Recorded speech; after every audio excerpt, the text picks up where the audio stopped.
जय भीम दोस्तों। 6 दिसंबर को बाबा साहब का महापरिनिर्वाण दिवस भारत ही नहीं लगभग पूरी दुनिया में मनाया जाता है। 6 दिसंबर 1954 को बाबा साहब डॉक्टर भीमराव अम्बेडकर ने अंतिम सांस ली थी और आज बाबा साहब के महापरिनिर्वाण दिवस के उपलक्ष्य में उनका संदेश कहना चाहता हूँ। बाबा साहब ने भारत को जात विहीन समाज का निर्माण होते देखना चाहते थे। बाबा साहब डॉक्टर भीमराव अम्बेडकर भारत में जाति प्रथा का अंत चाहते थे। यह उनका सामाजिक सपना था, सामाजिक सुधार का लक्ष्य था। बाबा साहब ने इसके लिए एक पुस्तक भी लिखी है, एनिहिलेशन ऑफ कास्ट। ये तो भारत का संविधान हमारे हाथ में है।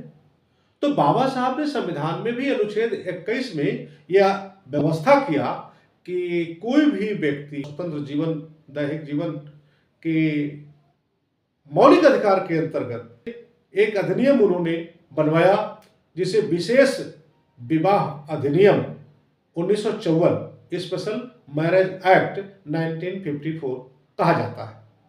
इसके तहत एक प्रावधान किया गया कि 21 साल पुरुष लड़का और 21 साल से ऊपर के कोई भी पुरुष, इसी तरह से 18 साल की लड़की या 18 साल से ऊपर की कोई भी महिला स्वेच्छा से दोनों अगर आपस में जाति और धर्म से ऊपर उठ करके शादी करते हैं तो उनको स्पेशल संरक्षण भी दिया जाएगा।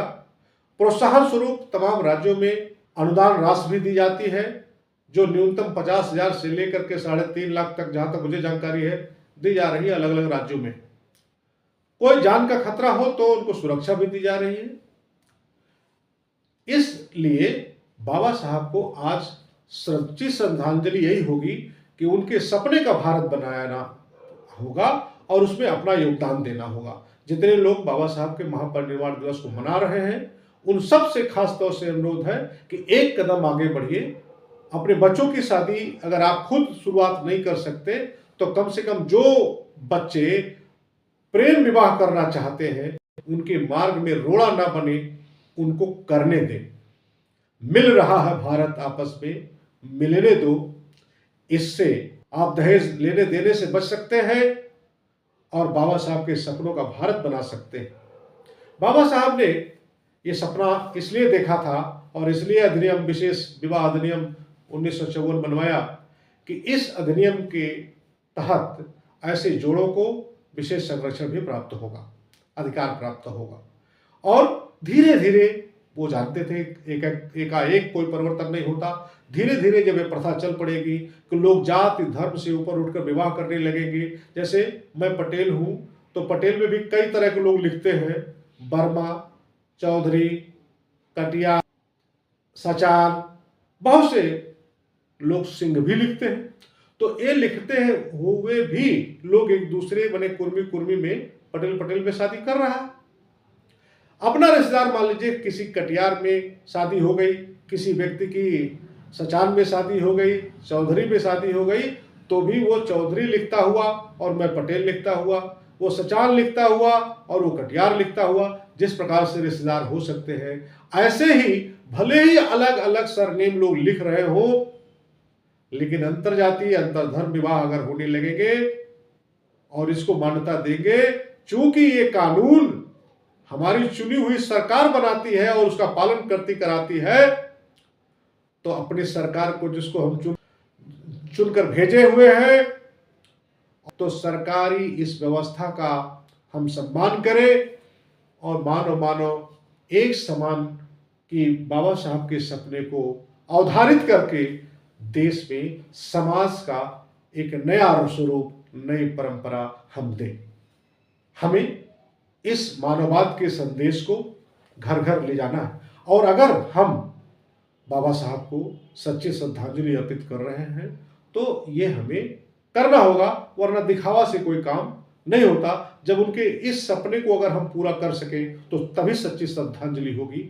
और अगर हम खुद न पूरा कर सके, यदि हमारे बच्चे आगे बढ़ते हैं तो उनके मार्ग में हम रोड़ा ना बने, हम उनके पदचिन्हों को और मजबूत करें और उनका साथ दें, उन्हें अपना नया जीवन शुरू करने की इजाजत दें।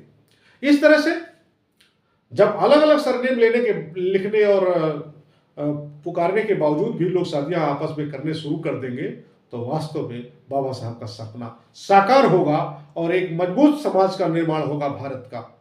भारत में जाति को लेकर, धर्म को लेकर बहुत सारी समस्याएं हैं।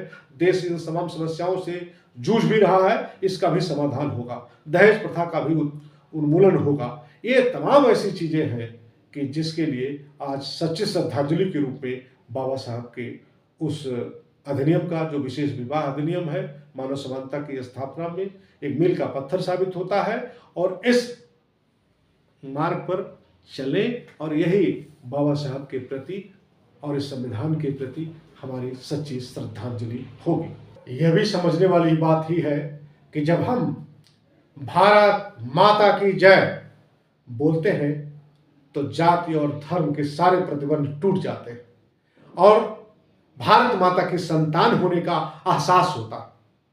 तो भेदभाव किस बात का? निश्चय ही आगे बढ़े, विशेष विवाह अधिनियम 1954 का पालन करें और भारत माता की जय के अर्थ को, उसके निहितार्थ को वास्तव में साकार करें। बाबा साहब को यही सच्ची श्रद्धांजलि। देश में बहुत से नेता, अभिनेता, पूंजीपति, प्रशासक, वैज्ञानिक आदि अनेक विद्वान एवं अन्य सामान्य जन जो लोग अंतरजातीय और अंतरधर्म विवाह कर रहे हैं, वह वास्तव में एक रेखा खींच रहे हैं और नई परंपरा को जन्म दे रहे हैं, मानववाद को बढ़ावा दे रहे हैं। वह जाने अनजाने बाबा साहब को सच्ची श्रद्धांजलि भी दे रहे हैं। तो आइए हम सामान्य जन भी उनके पदचिन्हों पर चलते हुए बाबा साहब का सपना साकार करें।